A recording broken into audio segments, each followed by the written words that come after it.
In the early hours of Saturday, September 13th, 1997, a group of men adorned in ski masks and firearms, led by former employee Alan Pace III, accessed the Dunbar Armored Inc. depot. They had studied its floor plans, wore matching headsets, and most importantly, held a key to the whole place.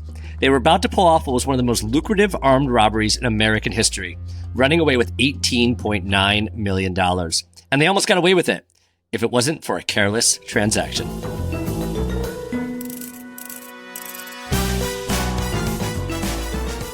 Welcome to Heist Club, where we've got a new heist story coming at you each week. We're here to uncover the details behind some of the most audacious and ridiculous robberies of all time. How they pulled it off, how they got caught, and the mysteries that remain. Bank heists, art heists, diamond heists, and other capers you won't believe. I'm Jesse. And I'm Todd. Welcome to the club.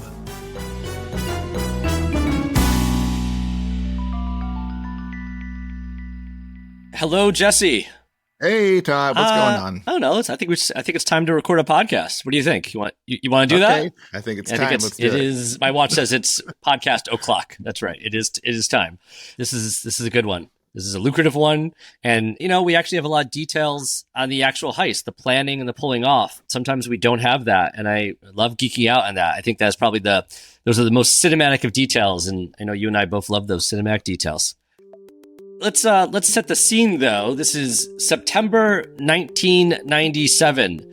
The week that this happened, the number one movie in America was The Game with Michael Douglas, directed by Sir David Fincher. Not actually. I don't think it's actually a sir, but it seems appropriate. It seems appropriate. I've not seen that movie in a while, but I saw it in theaters, and I am still a fan even decades later. The movie is silly, and I love it, and I want to watch it again. I love the reveals. The reveals are fun. Yeah, I think. Yeah, I want to. I'm definitely putting that on the list to rewatch. That is on our Heist Club movie watch list, which we will publish on Letterboxd. Oh, we got to come up with this account. We'll figure it out. Right. Okay. We'll pass along to you somewhere. There's always a place for the club. And then Ally McBeal premiered just a few days before. That is funny. My marker there is this is a pre-meme world. The dancing baby did not yet exist. Oh, I know. I found a bunch of other things in September, like August 31st, 97, Princess Diana. Oh, yeah. that happened. So in the wake of that, and then a week later, this crazy thing in LA happened. Do we think that they're connected? So, is there are we spitting out a theory that the butterfly effect? Oh, wow. Yeah. How would that work? Well, I did know it was just after Princess died, because I know when I was looking up the number one, the top albums, top songs, this is just before Candle in the Wind really took over the country, and I say it really took over the world, right? Right. The number one album in the country this week was No Way Out by Puff Daddy. So again, just another example of this was a different world at a different time we were living in. Yeah, back when Puff was doing great. Puff was on top of the world. All about the Benjamins, baby. I know. There's a bunch of really good movies. I mean, Titanic came out that year. We got Men in Black. We got Fifth Element.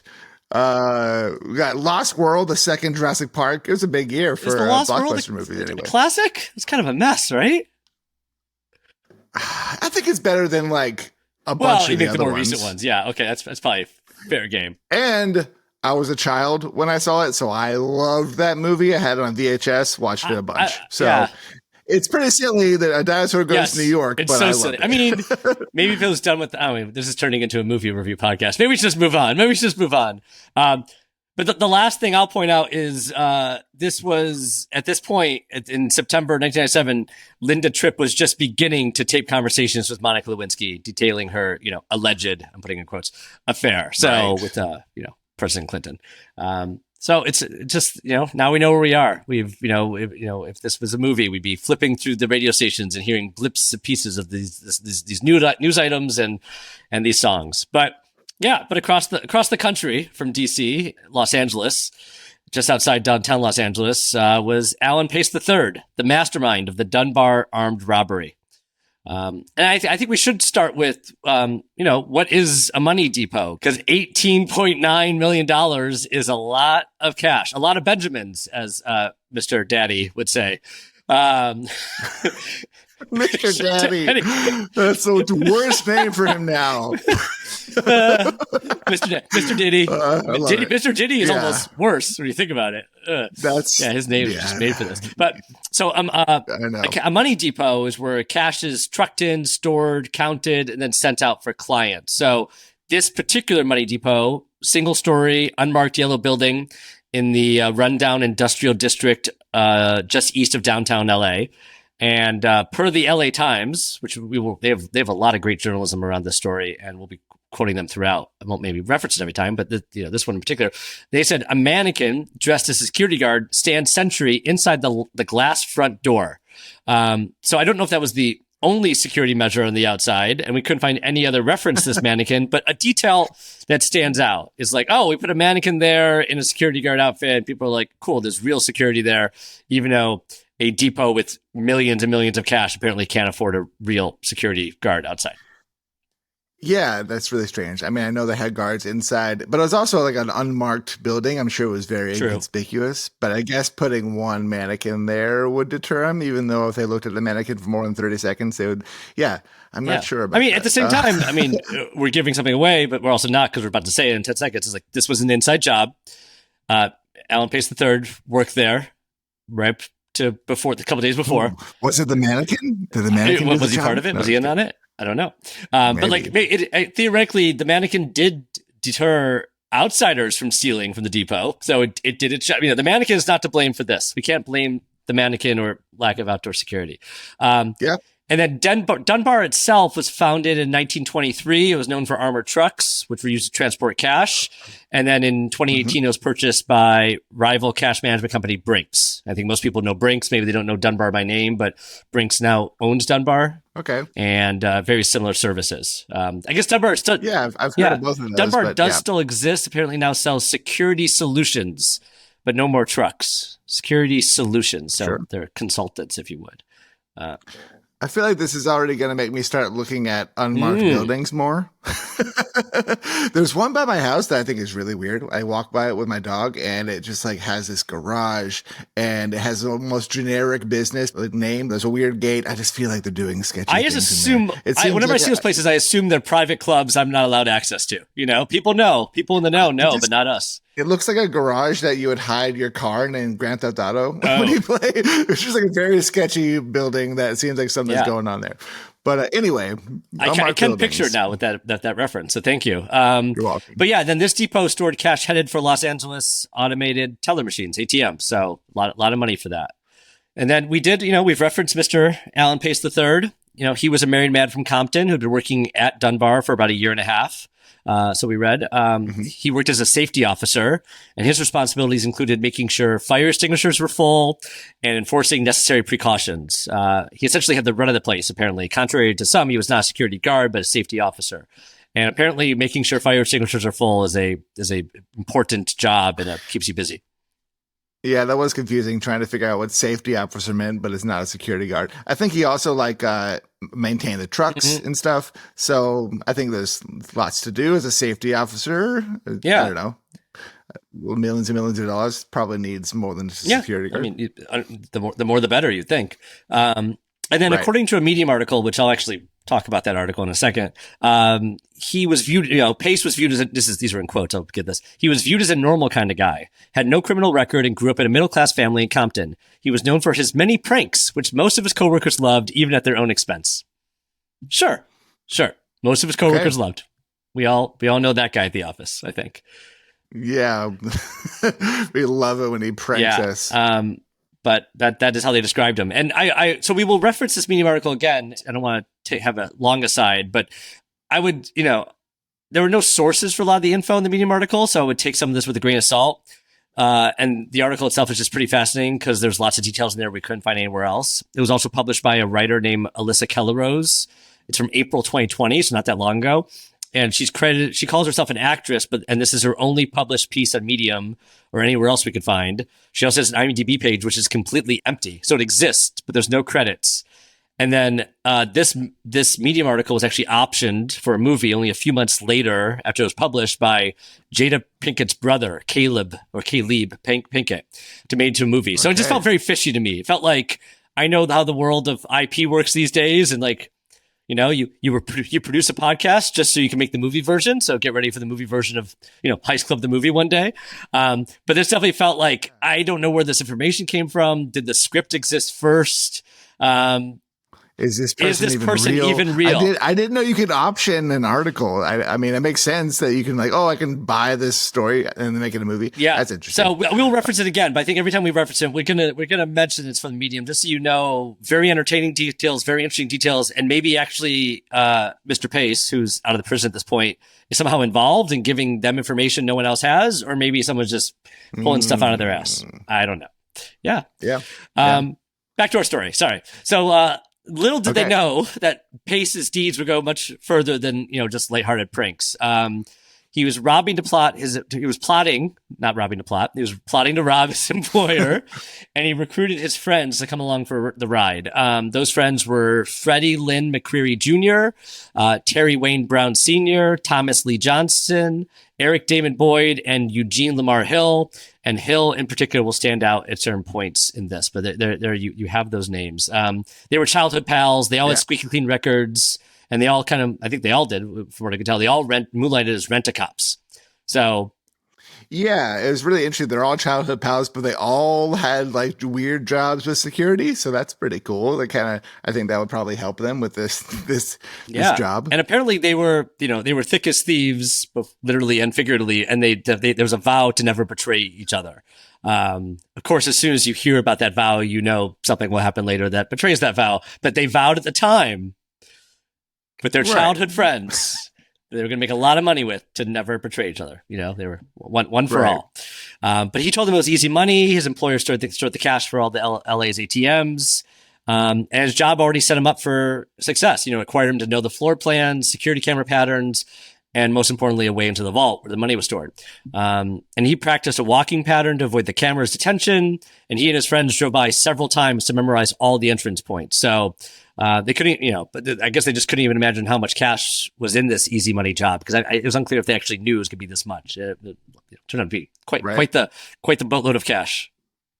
Yeah, I think they planned on doing this like at the end of September, and they were getting everything planned. I heard they wrote on chalk on the parking lot, like they mapped the whole thing out. Very cinematic. I can imagine people doing that. That'd be weird coming across people mapping out a bank. I love the visual of it, though. I love the visual of it. Exactly. Yeah. But their plan changed because on September 11th, Pace got fired from the company, which is crazy. I'm not sure exactly what happened. It's kind of vague. Maybe it had to do with his pranks. It sounded like he was maybe tampering with company vehicles, which I assume is somehow as part of his setup. I think I'd read somewhere that there might be cameras on some of those vehicles. So you don't want them to be positioned in certain ways where you could capture who they are. But yeah, it's a little, you have to assume it's not just for a random reason, but it's because of the preparation. Right. It's like, we're going to fire you because we feel like you're about to rob this place. Which is, are you about to rob us? What happened. Yes. Okay. You're fired.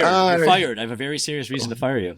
Exactly. And then he got fired and he has to return his key in. So they decided to do it then because, they had to. Yeah, he needed that key to pull it off. So he had to do it before he returned the key. It also feels like another clue that maybe this is the guy responsible for it, but we'll get to that later. So the next evening, Friday, September 12th, Pace and his childhood friends met up at a house party in Long Beach, which was pretty good alibi. Oh, yeah. Pretty good, 1997, house party in Long Beach? That feels like that's where it's at. Come on. Yeah. I want to be there. Take us Let's back. Go. They got Mbop playing on the radio. I bet they weren't listening to Mbop, but I just was looking at the songs that are popular at the time. I'm sure that, that's funny to imagine. Anyway, their friend Eugene Hill is ready with a 14-foot U-Haul. He's he rented that earlier. And then after a few hours, enough to make an alibi stick, they left the party one by one. They suited up, donning black clothes and masks, and slipped away to the Dunbar depot. Shortly after midnight, armed with all the knowledge they had of the building and all the planning and all the timing of the cameras and where to stand exactly, they entered the facility through the side door using the key that Pace still had. even after being fired. They're communicating in code on radios, which is very cool. I don't know how necessary that was, but I bet that made them feel really cool. I don't know if we had all the information about how big the facility was. You can look online. It's not small, but like, I mean, they're clearly, I guess, and we'll get into some of the details. They're in separate parts of the depot, so they want to communicate between groups. They actually break up in different groups once they get inside. Exactly. Yeah, I guess initially I imagined just an empty warehouse, but there's offices and employees, you know, and a vault, a giant vault, you know. So they hug the sidewalls like in the movies, and hide behind a worker's van to avoid camera detection. They and then they also, pretty clever, they fabricated signs of forced entry to throw off the investigators, like, oh, look, we broke in. They did the planning, and this is a smart move. He had the key, but by doing this immediately, it's a sign, that maybe it wasn't an inside job. Maybe it was someone else. Right. Yeah. They were also armed. They also had guns on them too. So they were prepared. They were ready. And then once inside, they rounded up the few overnight shift employees and ordered them to lie face down on the floor. And they bound up their hands with hands and feet with duct tape. Two of the employees they encountered in the break room, one was clocking out, planning to leave. That's a terrible night. Yeah. You're ready to go home and, do whatever. And then you have to do this. Instead, their keys were taken and they were bound and they were forced to wait on the bathroom floor. Bummer. Sorry, guys. We found a heavily redacted FBI report. Yes. Yeah. And I'm not going to say redacted 1,000 times, but at one point, one of the suspects, one of the childhood friends, saw one of the people on the ground was like having a hard time breathing. And so he's like, hey, if I turn you over on your back, will you feel better? What's going on? So yeah, they had to like look out for that. In that report, I think they also kind of commented that the suspect stated, this isn't much of an alarm system, is it? Like they actually, I think that was assuming not Pace, but one of the other friends who had done all the planning, and now they're inside and they're even admitting to the people inside. This is not that impressive. We got in pretty easily. Right. Yeah. So once they secured the employees, they continued to crusade to the vault. Pace used his knowledge of the cameras to direct their walking patterns to avoid detection. I'm imagining them like in a park, just like doing ballet, from tree trying to tree, to practice, like walking very quietly. Yes. One by one, they expertly dodged the cameras. The final stretch featured 2 armed guards and an unavoidable camera. No mind, they rushed the guards and tied them up too. Don't worry about the camera later. They broke the padlocks on the vaults with bolt cutters. Upon opening the massive door, it revealed a massive pile of cash consisting of mostly $20 bills, which I feel like if you're going to rob a bunch of stuff, I feel like 20 is the perfect bill. I actually agree. I mean, it's a lot more pounds of money to steal to get what you want, because it's not 50s or 100s or anything, but it feels like it's a more accessible dollar amount to use in real life, right? Yeah, I think that's the bill I'd be But that makes sense for ATMs, right? Yeah. I mean, even in 1997, I feel like most ATMs, you take out $20 bills. That's the expectation. You're given the option of 5s. You're given the option of 10s. Maybe given the options of 50s and 100s, of course. But 20s are the go-to amount for ATMs. That's why they have the most of those. Well, doesn't that make sense? Yeah. So the crew wheeled the cash on metal carts to the U-Haul truck. It packed this 14-foot cabin. Like they were like up to their knees in money, which is what a visual that is too. And pretty exciting. I mean, the LA Times called it a carpet of money, but if it's up to their thighs, it's not a carpet. I don't know if the LA Times have seen a carpet before. That's a thick shag carpet. LA Times, no. I would try to swim in it, like the cartoons. Yeah, like this feels like a kiddie pool. A kiddie pool of money is a more appropriate term for it than. Why didn't the articles use kiddie pool? We'll never know. We'll write a letter to the editor. Yeah. And so a final cleanup act, they smashed all the security cameras and stole the security tapes. They stole like the VCR or whatever. They stole everything. And this wasn't just a knowledge perk from Pace's employment, but he had an ex-girlfriend that also used to work there. So she had been wanting to tell him about the location of the tapes in a cabinet and a closet behind a back office door.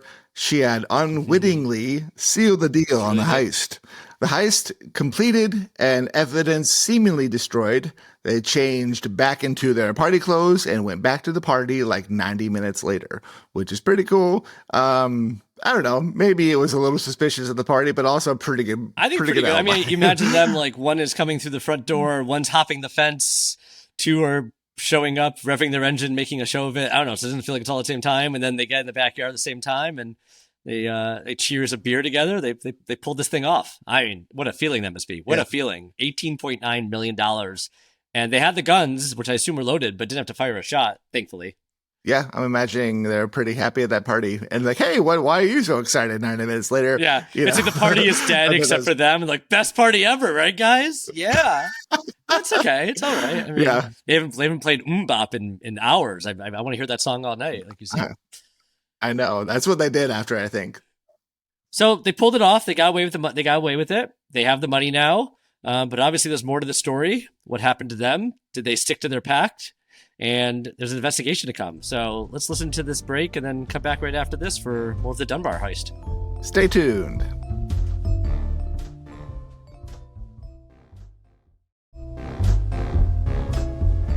Welcome back. We just heard how our thieves set managed to steal $18.9 million and return to their Long Beach house party like nothing had happened. But the party had to end sometime because now, cue the investigation.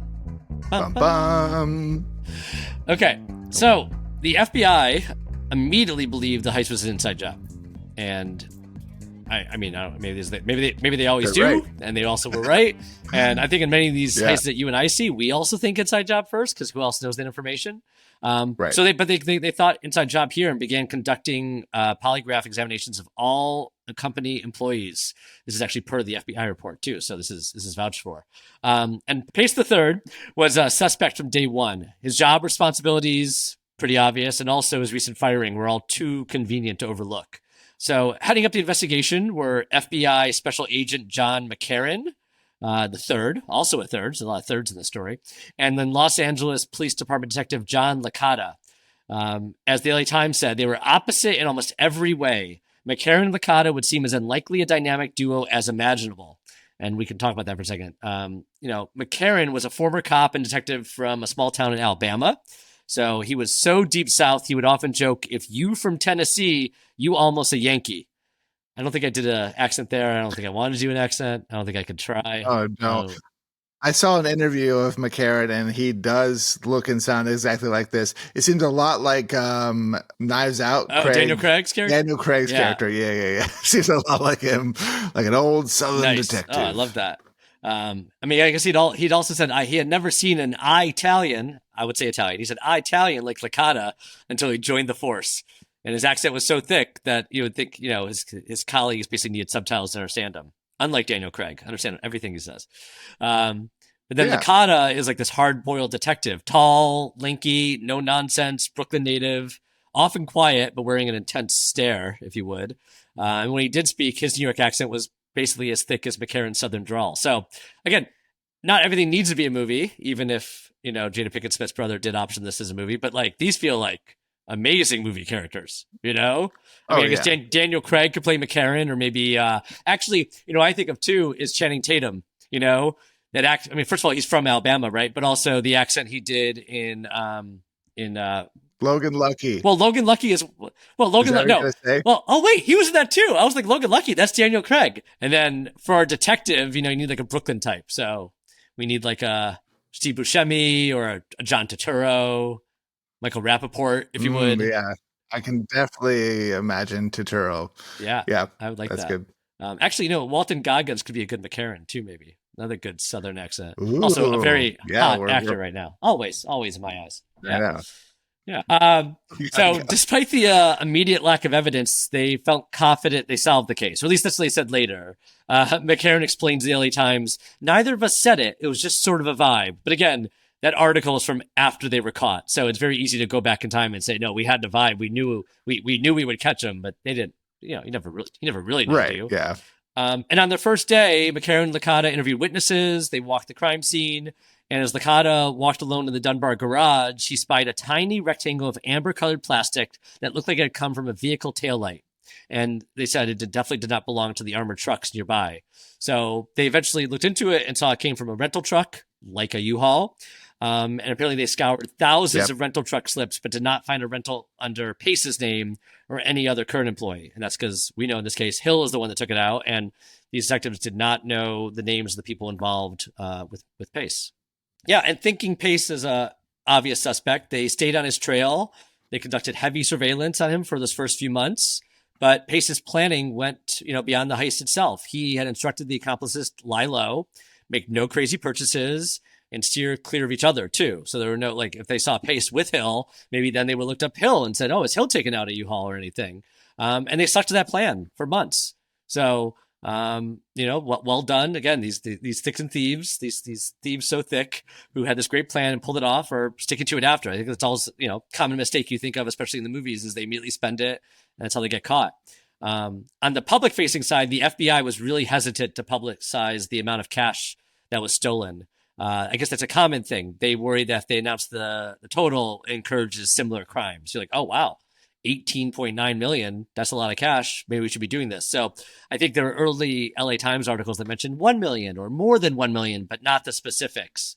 So that's all the knowledge publicly that was out there about it. Yeah, that's a lot of money, and if I wonder what they would spend it on. They did lay low for a little bit, but not too much longer, because after like 6 months, they're like, okay, let's reap the benefits of stealing millions and millions and millions of dollars. And so Pace hatched a plan to launder the money. He had his accomplices put down 1 million in cash for real estate properties in LA. Around 4 to 5 million was used to buy houses and property and cars, or set up businesses and business fronts to launder the money. They used just a bunch of cash to avoid any tracing, which I guess it was just different in the 90s. I can't imagine making so many crazy, huge transactions. Like, oh yeah, here's $1 million in cash to buy this house. Is that cool? I mean, you would think it would stand out then, maybe not. It would definitely stand out now. Yeah, I think I would be nervous with if I went to McDonald's and tried to use a 20, I'd be terrified. I mean, having that much money and just like, I just feel like, what do you even do with it? What do you even sounds do with very overwhelming. I agree. That's the stress. It's the stress that gets to you after. I wouldn't do anything. Yeah. I couldn't do it. I'd be so bad at a heist. That's why you're a heist podcast host and not an exactly. actual heister. I mean, that's why that is a reason I'm fascinated by it, because we could never do any aspect of this. And I agree. And again, I know we've said this before, and look, this has not been a movie yet, but I think we so often watch things like this happen in a movie. You're like, no way, no one could actually do that. But people actually do it. They actually go through with it. They actually pull it off. $18.9 million. Like, that is, I don't know. It's quite a haul. No, they really did it. Pace didn't even have his own bank account, which is crazy off the grid, and pretty smart, I think, maybe. Very smart. They also tried to burn some of the money in Vegas, literally burn the money. They realized they had accidentally taken like sequentially numbered bills that they could link them to the crime. But he instructed 2 of his accomplices to burn the money. But when they discovered that the money doesn't burn quickly, which is weird, they took a field trip. I'm so sorry. It's not burning fast enough. I know what we have to do. We have to go to the slot machines. It's our only option. Not like buy gasoline. Like, what are you talking? What's going on? Yeah, they were lighting a match and like, oh, it's not burning quickly. What a disappointing situation. This will never work. That's interesting. How much time do you? Okay. Anyway, so they went to Vegas to try to gamble it all. But another thing I didn't know, when they tried to feed the fresh bills into the machines, it wouldn't take them, and it jammed it up. You think like crappy, flimsy, like burnt or washed bills wouldn't go in. You think a fresh one would go? I mean, think about the ATMs at casinos too. I assume those are crisp dollars coming out, and not wet, to like sweaty, whatever. The bill on the side of the soda machine, But so they left the casino. They did that a little bit, but it didn't really work. And so they washed the money in a washing machine. Literally money laundered. They washed the money. Oh, that's funny. I didn't think that's pretty. They laundered the money. Where did they learn that? I mean, what is this? It's so silly. This is, I felt like the actual pulling off of the crime was serious and well executed. And now we've reached our Coen brothers moment in the story where it's a little farcical. Right. And like, why are they even burning just a handful of it? Like, oh, we need to get rid of this. They could have just buried it, right? They could have buried it. But after the wash machine, apparently it worked, and they made it rain at the casino, and they gambled it all away. Maybe they turned it around, made some more money. I don't know. If they're just trying to burn it, I bet they weren't very good at gambling. Good guess. Yeah, thank you. So they brought on a lawyer. I'm imagining Saul Goodman from Better Call Saul. Yes. There's two guys, David Matsumoto and his legal assistant Joaquin Bin. I think Joaquin Bin is the coolest name. Great name. Great name for a shady lawyer. I know. Maybe he was in Better Call Saul. But they were each paid $1 million to help hide the money, which, I mean, a shady lawyer is probably very helpful in a time like this. That's what I would look for if I had a bunch of money. A crooked lawyer. So the duo wrote more than 50 checks totaling more than $1.4 million on behalf of the two suspects to invest in Combustion Process Manufacturing Corp of Houston. Sounds so real. They tried to develop a machine to clean contaminated soil after oil spills. It's good for the world. It's a good. I don't know how that works and if that worked at the time, but whatever helps you launder your money. Yeah. Matsumoto also helped one of the robbers issue a W-2 saying he earned over $40,000. These are the things I'm trying to figure out. Well, when I do my heist and have millions of dollars around, I don't know what to do with it. Yeah, get your blank W-2 ready, and you'll be halfway there. That's it. That's it. And they also spent $2 million on another company called Rainforest. Eugene Hill and Johnson used the majority to purchase an incinerator that burns trash, not money. You think they would get it? We could have used this before. Why didn't we have this earlier? I know. But no, it burns trash without producing air pollution. So it's another, business venture. These are secret environmentalists. You just think it's a bunch of friends from Long Beach, but in their hearts, they really want to be saving the world. Steal the money, save the world. I guess. Or maybe they're just like, oh, this is for a good cause. People will never expect that. We're not like buying a horse or spending it on the ponies, if you would. No. We're serious investors in environmental friendly new businesses. Exactly. We're not just buying horses. Matsumoto and Ben also helped launder the money that the men used to make down payments on homes. The men used straw buyers to acquire at least 10 homes during public auctions of foreclosed properties. Some of the houses were rented out while others were occupied by suspects' families. That's from a LA Times article. And then everything was fine, and they all lived happily ever after. Like at the end of the that's the episode. Movie, Thanks for joining today. Oh, wait, no, there's more. There's actually more.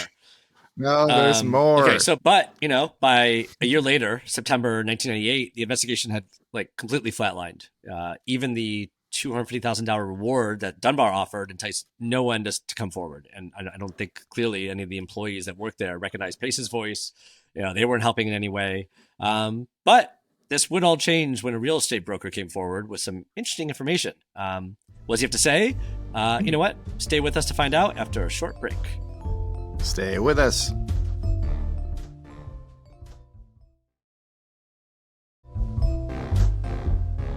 So we're back talking about how a ragtag group of childhood buddies managed to steal $18.9 million and skillfully dodge investigators. Or should we say almost dodged investigators, because they have so far, but this perfect plan is about to come crashing down. Because the police, they're stumped. The reward doesn't seem to be working. We said that. But then this real estate broker comes along, concerned about an odd business exchange, if you would. He said that his friend had paid him in cash with the original currency strap still binding them.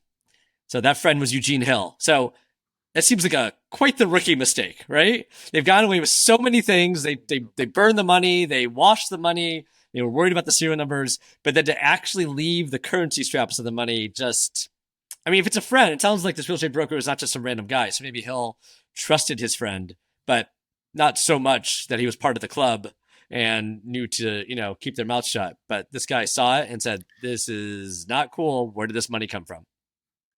Yeah, that's silly. Did the band say Dunbar on it? Might have, right? Take that I'm off, guessing man. any bands at all would just be like, this is not usually how they give you money, right? This is not normally how people spend. No, that's just how that guy organizes his money. Really organized. That Hill is such an organized fella. Really organized. Yeah. With this new lead, October 1998 now, and Operation Dunbar Robbery, that's what they call it. Very clever name. I got it. It officially begins, and staffed by as many as 15 investigators. They watched Hill, Pace, and the others for about a year, meticulously connecting the dots. And they discover that Hill rented a U-Haul truck, as we know, but now they know, a day before the robbery, and he returned it the next day. And then McCarran hand delivers the amber piece of plastic he found to the FBI crime lab, and they concluded it come from that very same rental truck. So they got you. That's Dead it. to rights. I got you. Hill was then arrested in September 22nd, 1999. So this is like over 2 years after the robbery and about a year after Operation Dunrob really got into full force. Yeah. And then to add insult to injury, boy, he had a stack of bills in his possession with the original currency straps. So he made the same mistake. So he was just sitting around with the currency straps left and right. I feel like getting rid of the straps is what I would do on day one. Like, put in plastic bags instead. Come on. I wonder if he knew that he like broke the taillight, or if he, if he was just like so wrapped up in it, he didn't realize that he like. Yeah, I feel like in the movie it would happen and they wouldn't notice, right? Like it would fall on the ground, we would see it, and then the detectives would find it, and it'd be just another clue, another way to seal their fate later. Right. Had they never driven a U-Haul before? Were they trying to get out of there in under 30 minutes and they rushed to get out, and in their rush they hit something? Yeah. I mean, I would probably hit something trying to drive a giant truck and trying to steal millions of dollars. Yeah, you have a kiddie pool of cash in the back. Come on. Probably also, it's pretty heavy too, Yeah, exactly. But Hill repeated the same mistake he made with the real estate broker. And they arrested him, and he actually confessed within a few hours. So the code has been broken. The code has been broken. Yeah, didn't he like just immediately rat everybody out? Seems like it. Childhood friends, I guess they mean nothing when you're facing time in prison, I know. So, now it's the end of the road. The rest of the crew, Johnson, McCreary, Brown, were all picked off over a few months, and all three cooperated as well. So they're all just squealing. Man. So now they gave the authorities now had to go ahead to catch the big fish, Alan Pace. That's why you should never vow anything. Can't keep those vows. Never make a promise. When I got married, I'm like, I'm not going to keep those vows. Come on. Let's just. No. I'll try my best. I'm not How say about that? Vow. Is it a vow? That's too scary. It's kind of an extreme word to use here. I don't know what's happening. I'll do my best. You're all my best friends now, but what if I get arrested? We go to Vegas, we put some money in a washing machine, anything could happen. So Boyd was also arrested with Pace, but he was not the big fish. So, no dramatic effect on Boyd, but they finally got Alan Pace III. Yeah. And then they started pleading guilty. Hill pleaded guilty in December of 1999 to conspiracy and using a gun during a crime, also tax evasion. Freddie Lynn McCreary Jr., Terry Wayne Brown Sr., Thomas Lee Johnson all ended up pleading guilty as well. And then September 2000, the lawyer Matsumoto and his assistant Bin, they were roped into a 71-count indictment, which included money laundering and filing false tax returns. Bin apparently had stopped working for Matsumoto at that point and was raising Arabian horses in Santa Barbara County. So, I don't know. I respect fancy. Joaquin Bin. I feel like whoever you are, I like the way you do your stuff, Yeah, I like this character. And then February 2001, Pace and Boyd went to trial. And Johnson and McCreary, Brown, and Hill all testified against them. So again, so much for the code of silence. Yeah. I mean, I'm glad. Maybe it's good they all pled guilty, though. But yeah, they all ratted on each other and then threw in the towel pretty quickly. I mean, they would have put the pieces together anyway, maybe, but it sure made it a lot easier on them, and they reduced their sentences, right? So apparently Pace, though, testified in his defense and argued he had been framed because he was having an affair with another man's wife. Sure. Okay, Okay. It's not the worst lie. But Boyd apparently avoided cross-examination, but his father, Steve, decided to take the stand against him. So, the friend code has been betrayed, and now the family code has been betrayed. Steve admitted to helping his son launder $177,000 through the family business, and Steve said that Boyd initially told him the cash was from a drug deal. So I guess that's a pretty good lie because you are admitting something, but it's believable. That it's also just you. It sounds like it's just you, probably, or you're not putting your right. No, I robbed a bank. Just you? Okay, fine. Alan robbed a bank and we helped him. Right. And then finally, February 2001, Alan Pace and Eric Damon Boyd were convicted. And in April 2001, Boyd was sentenced to more than 17 years in federal prison. June 2001, Pace was sentenced to 24 years and 2 months in federal prison and was ordered to pay restitution along with the fellow robbers. Of course, Johnson, McCreary, Brown, and Hill were all given sentences ranging from 8 to 10 years. So still pretty serious time, Yeah. And then October 2001, Matsumoto was sentenced to 27 months in federal prison, and Bin was sentenced to 30 months in federal prison. The lawyers got off a little easier on this. White collar crime. prisoners. Yeah. Even though not a shot was fired, they had guns on them. It was armed robbery. It's very different than, filing tax returns with the wrong information. Yeah. So they got caught. But only $5 million had been discovered. Apparently, yeah. Like out of the 18, which is insane. I guess they bought a bunch of stuff and it was hard to get it back. So I feel like, I don't know. Well, except it's $5 million. That leaves us like $13.9 million. We know some of it was lost to the casinos. Some of it was, lit on fire. Washing machine. Yeah. Some of it was laundered. Some of it was also laundered in a different way. So it makes sense to a degree, but only 5. I don't know. I mean, I always think about that. I'm like, okay, so these guys went to jail, and when they get out, are they following them? Right? Is the money buried in a dirt pit somewhere? And you follow them, you'd be like, oh, he's got a shovel. I think he's going to get the rest of the money. Like, you think you would do that, right? Like, there's so much money that's still out there. That is interesting. I never really thought of that because I feel like some criminals, when they get out, they might immediately go do that. I wondered if that's a normal thing. Just like police and detectives immediately following people when they get out. You better not do anything. Yeah. Criminal related, you criminal. Well, I mean, they are. I mean, there is a version of like, right. I mean, like they probably have to report in, and there's always the So, right. But I don't think that usually involves someone following you the entire time. So maybe they have the money. Maybe of that 13.9, they actually do have some, and this time they're sitting on it for a lot longer. Or maybe they have a mansion or a car to go to. Yeah. That's kind of that's where the money went into. Also, don't know how they. Actually, to be honest, I don't think we have anything about like, have they spoken since? Are any of them still friends? Was betraying the code the end of that? Do they run into, do they live nearby? Do they run into each other? I don't know. It's a lot of years of friendship that is all of a sudden betrayed, and never the same. Never the same. Yeah. I know. I like to think they're still friends. Even if they're hiding it. Yeah, exactly.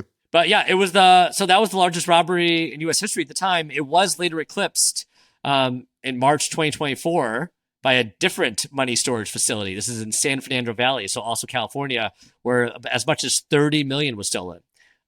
So this could be, there's not, and by the way, there's like no information on this right now. Who did it? What's happening?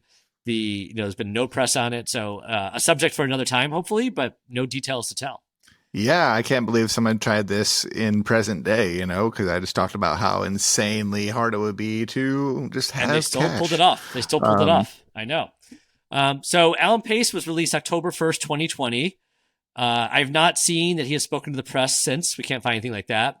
I did find a TikTok profile, which seems to be him.